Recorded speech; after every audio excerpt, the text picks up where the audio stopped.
Yung pong December 1 sa Cabanatuan City, I'm sorry, hindi ko po na muna po maitutuloy.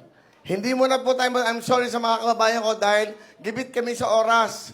Alam niyo, ayoko na may masasaktan dyan. Dapat to, preparado tayo, yung mga barricades natin. So, yun ang problema. Kakausap namin yung mga organizer doon. Masyado na malapit ang panahon. Staging pa lang na stage, medyo mahaba, 3-4 na araw. So, pasensya na kayo. Pero huwag kayong magala. Gagawin ko to ng bago mag-birthday ko. January 26, para dyan ako mag-celebrate ng aking karawan.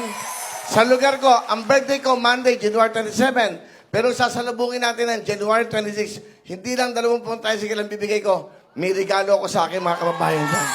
Okay? So, postpone muna tayo, ha? Ako lang nag-decision. Nag-meeting kasi kami ng mga tao doon. Medyo natatakot kami. Baka sobrang dami ng tao. Ayaw namin na may masaktan. Ito ay para ho sa, kumbaga, pag-iingat namin sa inyo. Gagawin namin na maayos, yung pila, paano kayo makakapanood. Mahirap po, alam niyo naman yung pinagdadaanan ko yan sa mga programang ganyan. So, sana maintindihan nyo. Sa mga kababayan ko, huwag kayong malungkot. Ilang buwan na lang naman yan eh. Birthday ko, 27, Lunes yun. Yung 26, Sunday. Gagawin ko yun. Salubungin natin yung birthday natin. Birthday ng bayan niya, ha?